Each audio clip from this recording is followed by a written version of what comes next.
Next हम पढ़ेंगे C4 cycle के बारे में। C4 साइकिल, C4 साइकिल को हम लोग और एक नाम से बोलते हैं हैचेन स्लैक पाथवे, हैचेन स्लैक पाथवे भी बोलते हैं। ठीक है, अब जो C4 प्लांट्स जो होते हैं वो जनरली कहाँ पाए जाते हैं? हॉट एंड ड्राई रीजन्स में। ठीक है, तो इनके में जो C4 साइकिल है उसमें कुछ स्पेशलिटी होता है। ठीक है, इसके वजह से ये क्या करते हैं? Hot, dry, high temperature region में ग्रो कर सकते हैं। ठीक है, तो इसमें क्या क्या एडवांटेजेस होता है? एडवांटेजेस की बात करें, एडवांटेजेस, ठीक है, तो जो C4 साइकिल वाले प्लांट होते हैं, फर्स्ट तो हॉट एंड ड्राई रेजिस्टेंट होते हैं, hot and dry resistance, hot and dry resistant होते हैं। ठीक है, सेकंड क्या होता है? High light intensity resistant, high light intensity resistance.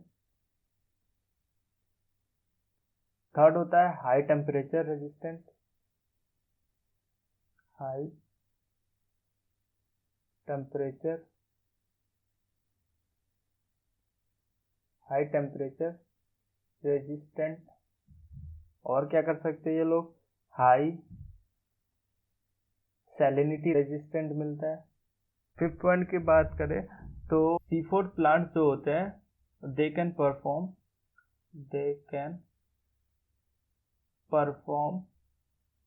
Photosynthesis in low CO2, जहाँ पे कार्बन डाइऑक्साइड बहुत कम है वहाँ पे भी फोटोसिंथेसिस परफॉर्म कर सकते हैं। ठीक है, ये इंपॉर्टेंट पॉइंट है, इसको हम लोग बाद में डिस्कस करेंगे। नेक्स्ट सिक्स पॉइंट क्या है कि उसमें क्या होता है? C4 साइकिल वाले प्लांट में हाई प्रोडक्टिविटी होता है, हाई प्रोडक्टिविटी। ठीक है, इसमें बहुत ज़्यादा फोटोसिंथेसिस होता है। नेक्स्ट अगर बात करें 7, तो जो C4 साइकिल वाले प्लांट में क्या होता है? No photorespiration, photorespiration. ठीक है, आप लोगों ने फोटो रेस्पिरेशन डिस्कस किया था कि क्या होता है फोटो रेस्पिरेशन, कि जब भी जो रुबिस्को जो एंजाइम है, रुबिस्को एंजाइम अगर ज़्यादा ऑक्सीजन मिलने लगे तो वो ऑक्सीजनेस एक्टिविटी दिखाता है, तो जिसके वजह से ग्लूकोज फॉर्म नहीं होगा। तो ठीक है, लेकिन C4 साइकिल में क्या होता है? कभी भी फोटो रेस्पिरेशन नहीं होता है। ठीक है, इसके भी रीज़न हम लोग बाद में डिस्कस करेंगे। नेक्स्ट जो C4 प्लांट्स होते हैं, प्लांट्स में क्या होता है? स्पेशल एक एनाटॉमी मिलता है, इसको बोलते हैं क्रेंच एनाटॉमी, क्रेंच एनाटॉमी। ठीक है, अब ये क्रेंच एनाटॉमी क्या है कि देखिए जनरली जो नॉर्मल प्लांट होते हैं वेस्कुलर बंडल्स जो होते हैं,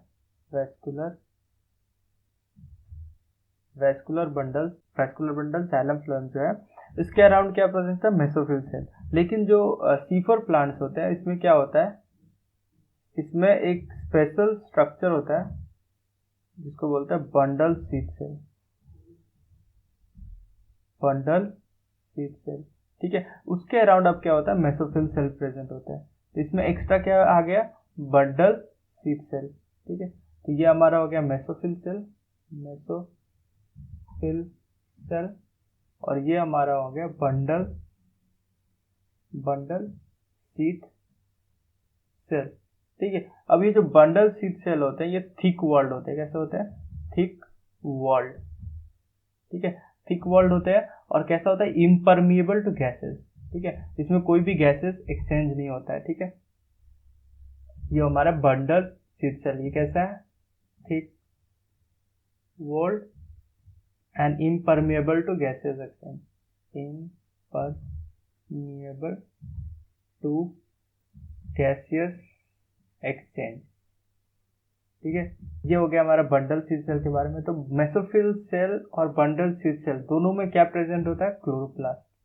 ठीक है, दोनों में क्लोरोप्लास्ट प्रेजेंट होता है, लेकिन तो दोनों का क्लोरोप्लास्ट है अलग है। तो जो बंडल सीड सेल है इसमें जो क्लोरोप्लास्ट प्रेजेंट होता है वो कैसा होता है? लार्ज होता है, लार्ज एग्रेनल क्लोरोप्लास्ट होता है, लार्ज एग्रेनल क्लोरोप्लास्ट होता है। लेकिन जो मेसोफिल सेल में जो क्लोरोप्लास्ट वो कैसा होता है? स्मॉल होता है। ठीक है, तो अभी इनका डिफरेंस जो है डिटेल्स में डिस्कस करते हैं। ठीक है, तो मेसोफिल और बंडल सीड सेल दोनों में क्लोरोप्लास्ट है। तो बंडल सीड सेल का क्लोरोप्लास्ट कैसा है? लार्ज क्लोरोप्लास्ट प्रेजेंट है। ठीक है, लेकिन मेसोफिल सेल में कैसा? स्मॉल क्लोरोप्लास्ट प्रेजेंट है। ठीक है, तो एक तरफ हम लिखते हैं मेसोफिल क्लोरोप्लास्ट, और दूसरी तरफ है bundle sheath cell, bundle sheath cell chloroplast. Mesophyll का क्लोरोप्लास्ट होता है वो कैसा होता है, स्मॉल होता है, ठीक है। और बंडल शीथ सेल में कैसा होगा, लार्ज क्लोरोप्लास्ट प्रेजेंट होगा, हम लोग डायग्राम में देखें, ठीक है। मेसोफिल का जो क्लोरोप्लास्ट होगा वो ग्रेनल होगा, ग्रेनल क्लोरोप्लास्ट में बहुत सारा ग्रेना प्रेजेंट होगा, ठीक है। जो बंडल शीथ सेल में क्लोरोप्लास्ट होगा वो कैसा होगा, ए ग्रेनल होगा, ए ग्रेनल होगा, ठीक है। और कैसा अरेंजमेंट होगा, स्कैटर्ड अरेंजमेंट होगा, स्कैटर्ड अरेंजमेंट होगा, ठीक है। अब जो मेसोफिल में होगा PS1 and PS2 both are present, both are present, ठीक है। लेकिन बंडल शीथ सेल में क्या प्रेजेंट होगा, only PS1, only PS1 present होगा, ठीक है। मेसोफिल सेल में जो क्लोरोप्लास्ट है उसमें क्या होगा, रूबिस्को एंजाइम जो है, रूबिस्को एंजाइम क्या होगा, एब्सेंट होगा, ठीक है। लेकिन बंडल शीथ सेल में क्या होगा, रूबिस्को प्रेजेंट होगा, ठीक है। तो ये हमारा डिफरेंस हो गया दोनों में, बहुत इंपॉर्टेंट है ये। अगर C4 साइकिल का पाथवे देखें तो इधर हमारा प्रेजेंट है मेसोफिल सेल, ठीक है। हमने देखा कि मेसोफिल सेल जो है आउटसाइड में प्रेजेंट है, ठीक है। और इधर हमारा प्रेजेंट है बंडल शीथ सेल, ठीक है। जो बंडल शीथ सेल है वो क्या है, थिक वॉल्ड है, वो कैसा है, थिक वॉल्ड है, ठीक है। और इन दोनों में कनेक्शन है, ठीक है, दोनों में कनेक्शन है, ठीक है, दोनों कनेक्टेड है। अब ये जो कनेक्शन है it is impermeable for gaseous exchange, impermeable for gaseous exchange, ठीक है। तो जो हमारा मेसोफिल सेल है, ये मेसोफिल सेल है, मेसोफिल, ठीक है। और ये हमारा हो गया बंडल शीथ सेल, ठीक है। तो बंडल शीथ सेल और मेसोफिल सेल जो है वो सेपरेटेड है, ठीक है। और ये जो सेपरेशन है ये कैसा है, इम्परमिएबल फॉर गैसेस एक्सचेंज, ठीक है। तो इसमें किसका सिर्फ ट्रांसफर होगा, इसमें देखेंगे हम लोग कि कुछ मॉलिक्यूल ही ट्रांसफर हो पा रहे हैं और कोई ट्रांसफर नहीं हो रहा है। इसमें जो कार्बन डाइऑक्साइड है, कार्बन डाइऑक्साइड को एक्सेप्ट करता है यहाँ पे पेप, फॉस्फोएनोल पायरुवेट, ये 3 कार्बन कंपाउंड है, ठीक है। अब यहाँ पे जो एंजाइम रिक्वायर्ड होता है उसका नाम होता है पेप्टीज, पेप्टीज, ठीक है। तो ये कैसा है, इसका फुल फॉर्म क्या है, फॉस्फोएनोल पायरुवेट कार्बोक्सिलेज, ठीक है। तो फॉस्फोएनोल पायरुवेट कार्बोक्सिलेज, तो ये इसका एक ही एक्टिविटी है, ओनली कार्बोक्सिलेज एक्टिविटी है। तो कार्बन डाइऑक्साइड को किसने एक्सेप्ट किया, फॉस्फोएनोल पायरुवेट में, इन प्रेजेंस ऑफ पेप्टेज एंजाइम, ठीक है। तो यहाँ पे क्या बन गया, यहाँ पे बन गया ऑक्जेलो एसिटिक एसिड, ये 4 कार्बन कंपाउंड है, ठीक है। अब यहाँ पे जो ऑक्जेलो एसिड है this is the first stable compound in C4 cycle, ठीक है। तो C4 साइकिल में सबसे पहला स्टेबल कंपाउंड क्या बनता है, ऑक्जेलो एसिटिक एसिड, और इसी के नाम पे बन गया इसका नाम C4 साइकिल, ठीक है। अब ये जो ऑक्जेलो एसिटिक एसिड है, अब ये क्या करता है, कन्वर्ट हो जाता है मैलिक एसिड में, कन्वर्ट हो जाता है मैलिक एसिड में, ठीक है। तो ये कन्वर्ट हो जाता है मैलिक एसिड में, मैलिक एसिड भी 4 कार्बन कंपाउंड है, ठीक है। या अगर ये क्या होता है, प्रोटोप्लाज्म में एमोनिया को रिएक्ट करके, प्रोटोप्लाज्म में एमोनिया से रिएक्ट करके क्या किस में चेंज हो जाता है, एस्पार्टिक एसिड में चेंज हो जाता है, एस्पार्टिक एसिड में। एस्पार्टिक एसिड भी 4 कार्बन कंपाउंड है, ठीक है। तो ये जो मैलिक एसिड है ये क्या करते हैं, मेम्ब्रेन को क्रॉस कर लेते हैं, मेम्ब्रेन को क्रॉस करके कहाँ पहुंच जाते हैं, बंडल शीथ सेल में, बंडल शीथ सेल में आ गया malic acid and aspartic acid, ठीक है। ये दोनों यहाँ पहुंचते हैं, यहाँ पे आने के बाद क्या करते हैं, अपना कार्बन डाइऑक्साइड को रिलीज कर देते हैं, मैलिक एसिड कार्बन डाइऑक्साइड को रिलीज कर देता है और कन्वर्ट हो जाता है पायरुविक एसिड में, कन्वर्ट हो जाता है पायरुविक एसिड में। और एस्पार्टिक एसिड भी क्या करता है, अपने कार्बन डाइऑक्साइड को रिलीज कर देता है और कन्वर्ट हो जाता है एलानीन में, एलानीन, ठीक है। तो ये 4 कार्बन कंपाउंड थे, ठीक है, 4 कार्बन कंपाउंड थे, एक एक कार्बन को रिलीज कर दिया तो वापस से कन्वर्ट हो गए 3 कार्बन कंपाउंड में। ठीक है, तो ये साइकिल चलते रह गया, तो यहाँ पे कार्बन डाइऑक्साइड का जो कॉन्सेंट्रेशन है बंडल शीट सेल में बढ़ते रहेगा। ठीक है, क्यों मॉलिक्यूल को हेल्प दे रहा है? क्योंकि यहाँ पे गैसेस के लिए इम्परमिएबल है, तो गैसेस डायरेक्टली नहीं आ सकते। ठीक है, तो इसीलिए ये मैलिक एसिड और एस्पार्टिक एसिड यहाँ पे आके कार्बन डाइऑक्साइड को रिलीज कर रहे हैं। अब ये वापस से जो एलानिन और पायरुविक एसिड है, ये दोनों क्या होगा, वापस से आ जाएंगे मेसोफिल में। तो मेसोफिल में आ गया एलानिन और पायरुविक एसिड। ठीक है, तो जो एलानिन है, एलानिन यहाँ पे आने के बाद क्या होता है, पायरुविक एसिड में कन्वर्ट हो जाता है, और ये जो पायरुविक एसिड है चेंज हो जाता है वापस से फॉस्फोएनॉल पायरुवेट में। ये चेंज हो जाता है वापस फॉस्फोएनॉल पायरुवेट में, और ये चेंज के लिए एनर्जी लगता है, और एनर्जी कहाँ से आता है, पीपीडीके से। पीपीडीके क्या है, ये एक एनर्जी मॉलिक्यूल है, इसका एनर्जी इक्वल टू 12 एटीपी के बराबर है। ठीक है, ये हाई एनर्जी मॉलिक्यूल है पीपीडीके। पीपीडीके है पायरुवेट फॉस्फेट डाइकाइनेस, इसका नाम क्या है, पायरुवेट फॉस्फेट डाइकाइनेस। ठीक है, पायरुवेट फॉस्फेट डाइकाइनेस क्या है, हाई एनर्जी मॉलिक्यूल है, इसका एनर्जी 12 एटीपी के बराबर है। तो ये इससे एनर्जी लेके जो पायरुविक एसिड है वापस से कन्वर्ट हो जाता है पेप में, फॉस्फोएनॉल पायरुवेट में, और ये पेप जो है वापस से कार्बन डाइऑक्साइड के साथ रिएक्ट करता है। ठीक है, यहाँ पे कार्बन की बात करें तो जो फॉस्फोएनॉल पायरुवेट है 6 कार्बन डाइऑक्साइड के साथ रिएक्ट करता है।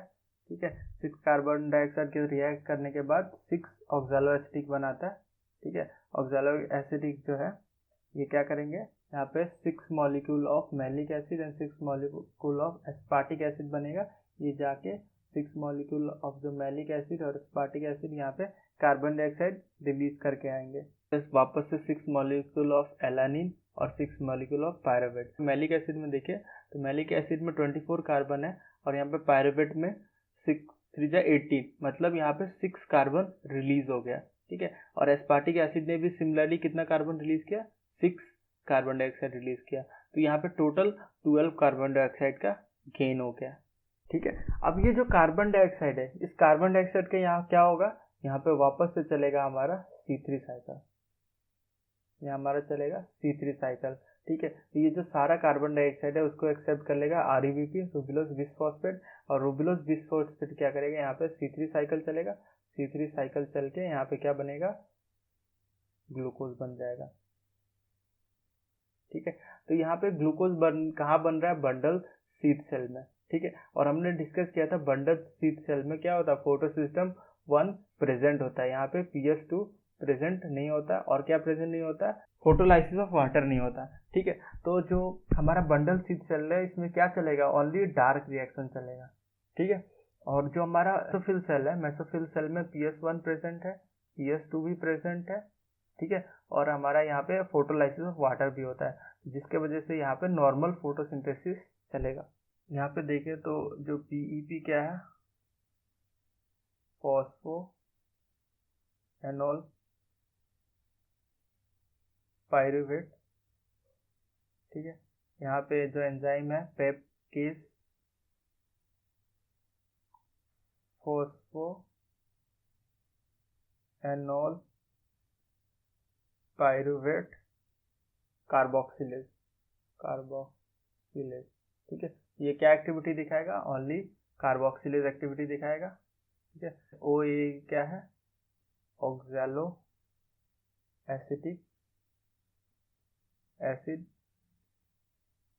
नेक्स्ट है PPDK। ये हम लोग डिस्कस कर लिए, इसका क्या है, पायरुवेट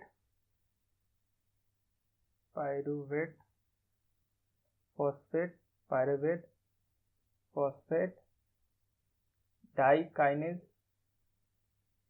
ठीक है, अब यहाँ पे रिक्वायरमेंट की बात करें तो रिक्वायरमेंट में हमें क्या लगा, यहाँ पे अगर नॉर्मली देखें ATP कितना लगा, टोटल 30 ATP।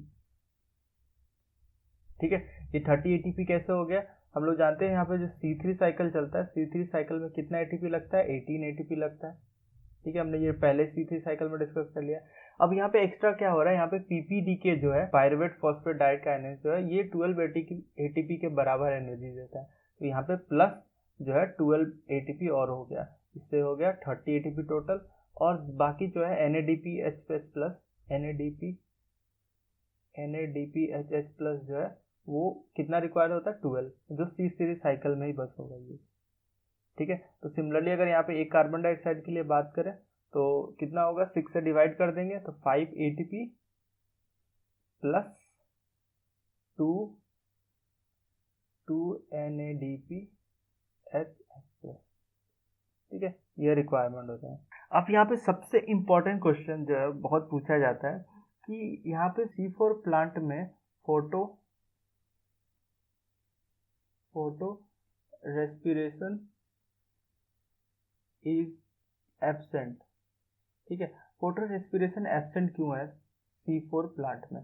ठीक है, तो पहला रीजन क्या है यहाँ पे, पहला रीजन है कि फोटोलाइसिस ऑफ वाटर जो होता है, photolysis of water and activity of rubisco जो है, rubisco take place in different position. ठीक है, हम लोग ने देखा फोटोलाइसिस ऑफ वाटर कहाँ हो रहा था, यहाँ पे मेसोफिल में, सिर्फ मेसोफिल में ही फोटोलाइसिस ऑफ वाटर हो रहा था। और एक्टिविटी ऑफ रूबिस्को कहाँ हो रहा है, बंडल सीड सेल में, बंडल सीड सेल। तो इसके वजह से क्या होगा, दोनों का पोजीशन अलग है, तो जो फोटोलाइसिस में ऑक्सीजन प्रोड्यूस होगा ये कभी भी रूबिस्को के कांटेक्ट में नहीं आएगा, तो इसके वजह से कभी भी कोई चांस नहीं है कि फोटो रेस्पिरेशन हो। दूसरा पॉइंट है कि इफेक्टिव पंपिंग ऑफ CO2। ठीक है, तो हम लोगों ने देखा कि बंडल सीड सेल में जो है बहुत सारा कार्बन डाइऑक्साइड जो है, एस्पार्टिक एसिड और मैलिक एसिड, बहुत सारा कार्बन डाइऑक्साइड लाके बंडल सीड सेल में छोड़ दे रहे हैं, जिसकी वजह से बंडल सीड सेल में कार्बन डाइऑक्साइड का जो कॉन्सेंट्रेशन है वो बहुत ज़्यादा हाई है। ठीक है, वहाँ पे ऑक्सीजन बिल्कुल बहुत कम है, तो इस वजह से फोटो रेस्पिरेशन होने का कोई चांस ही नहीं है। और थर्ड जो है, जो थिक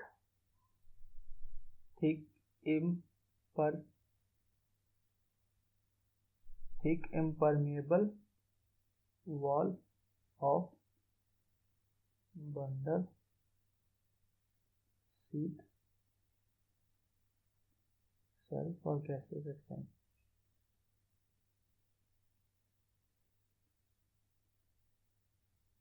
ठीक है, तो जो बंडल सीड सेल है वो कैसा है, थिक इम्परमिएबल है गैसेस एक्सचेंज के लिए, तो वहाँ पे कोई गैसेस एक्सचेंज नहीं होगा, तो कोई भी ऑक्सीजन जो है बंडल सीड सेल के अंदर नहीं जाएगा, तो ऑक्सीजन नहीं जाएगा, जिसके वजह से क्या होगा, फोटो रेस्पिरेशन होने का कोई चांस ही नहीं है।